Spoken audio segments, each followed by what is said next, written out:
There have been so many new book releases recently that I am so excited for. I've been anticipating so many of these books for a while, so I thought this week we would spend some time reading together and we could read new and anticipated books.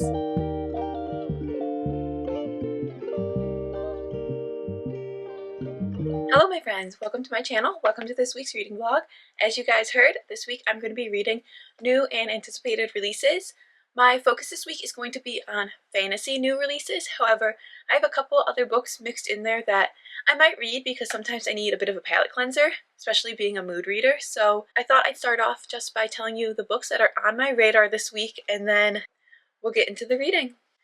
There are books that I have on my radar for the next like 10-ish days. I don't think I'm going to read all these books, but this is kind of my selection that I am kind of focusing on to pick from. We will start with the fantasy ones because I did say I'm going to try to focus on those the most in this vlog. So the first one is Bloodbound by Ellis Hunter. This book is a fantasy romantasy. It involves a witch and a dragon rider, and I believe the witch has to go and duel the heir of the kingdom of Vatra for the source of all magic, the heart.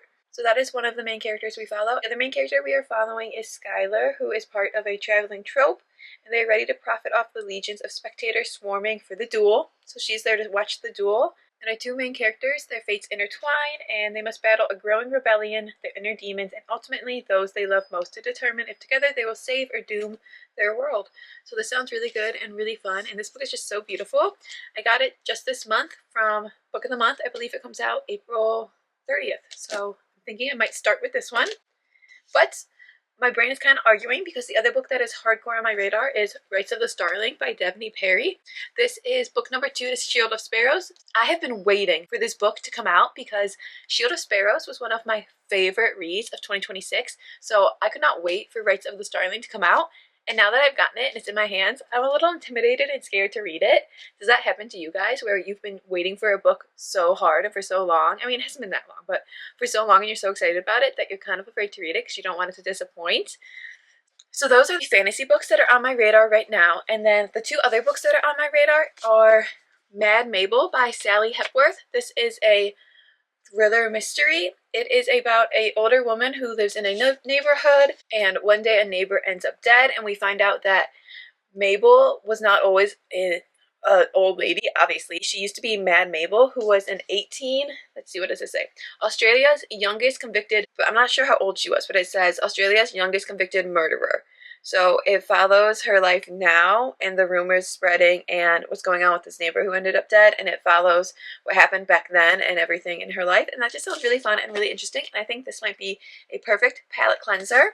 And then another one that is not fantasy, but it's very close, and it's dystopian. It is To Cage a Wild Bird by Brooke Fast. I feel like you've probably seen this everywhere, but this is a dystopian novel that takes place in a prison where the rich can pay to hunt the prisoners for sport.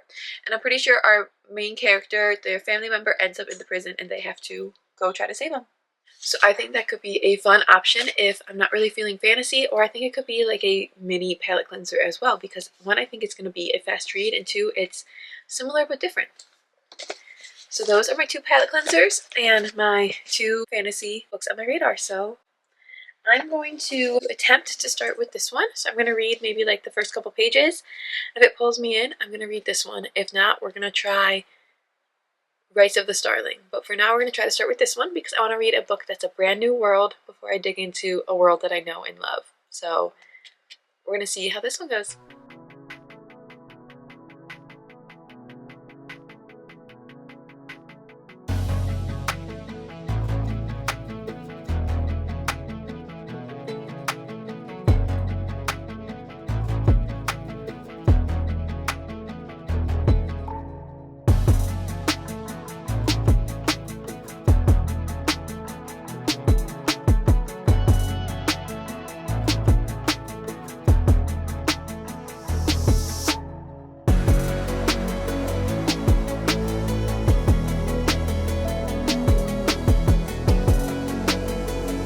Hey friends, it is many days later. Like, I don't know when I last updated you. I thought I updated you and told you that I started Bloodbound. No, I did. I feel like I did. I told you I started it and it was really good, but my eyes were closing. I feel like I said that. So I've not picked up a book since. Like, I've not tried to read a book since then. So it was my birthday weekend and I just didn't read, which is surprising. Actually not. Like a little bit yes, a little bit no, but I just didn't read. So I've been in such a reading slump this entire month. I'm in such a weird headspace, and I think that I'm just in the need of like a big reset in general, just like a reset in my reading, a reset in my space. Everything is so crowded and messy and cluttered right now that it's kind of cluttering up my brain, and I feel like it's all just kind of weighing on me. I feel like that's just making me not want to read, on top of sleep deprivation and everything. So I've not picked up a book in several days, and I do not have the urge to pick up a fantasy novel. I want to. It's like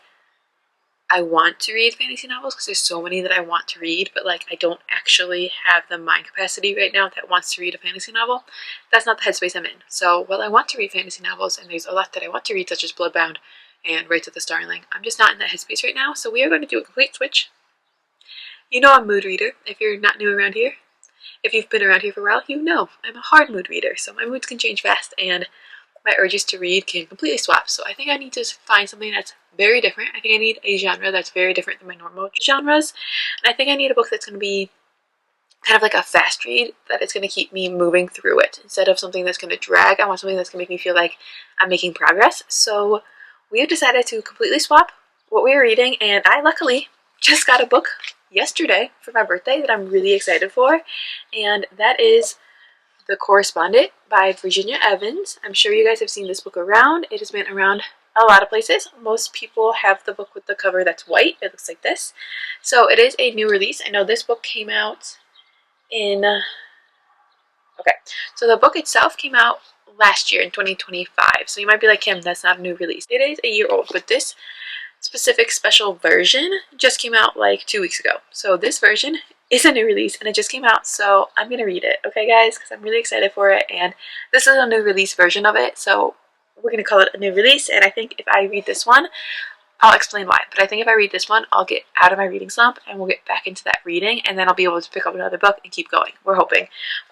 But this book is written in letters. The entire book is letters that someone wrote to other people. So I think because it's an entire book full of letters, I'm hoping it's going to read really, really fast. Like, I think so. I hope so. We'll see. Now, mine doesn't have like a description of the book in it because it is this special edition. It just says, "Isn't there something wonderful in that? To think that a story of one's life is preserved in some way, that this very letter may one day mean something, even if it is a very small thing to someone." So that's what my back says. So this is an absolutely beautiful special edition. So let me read you what the book is about. I have it on my laptop here, so I'm going to be looking over here, just so you know. It says, "Imagine the letters one has sent out into the world. The letters received back in turn are like the pieces of a magnificent puzzle. Is there something wonderful in that?" Oh, and that was the quote I just read you. So then it says, "Filled with knowledge that only comes from a life fully lived, The Correspondent is a gem of a novel about the power of finding solace in literature and connection with people we might never meet in person. It is about the hubris of youth and the wisdom of old age and the mistakes and acts of kindness that occur during a lifetime." Sybil van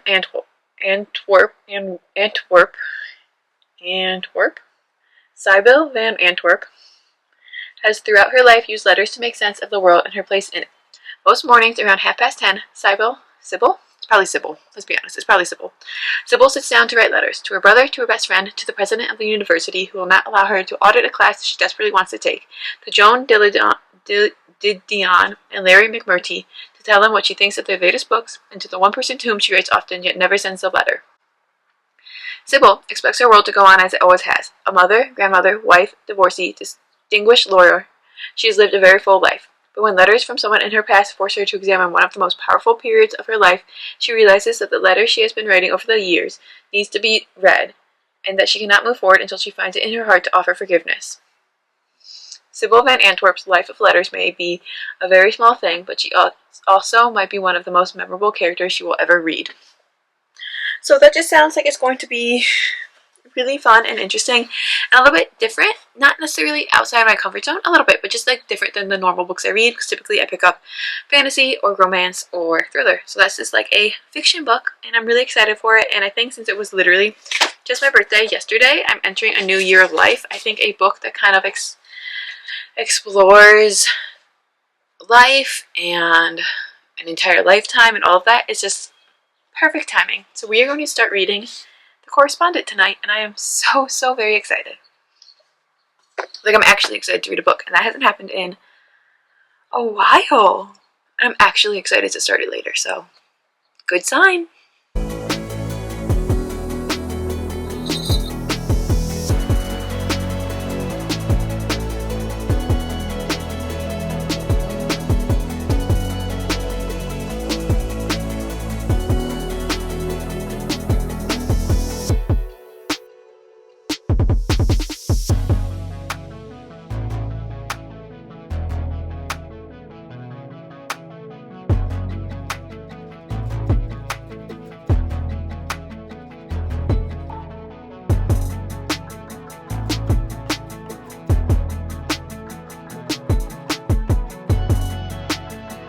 Hey friends, it is 2 days later and I wanted to check in about The Correspondent, and I love this book. I love this book. I feel like this book is breaking me out of my reading slump and is getting me excited to read again. So I really, really love this book.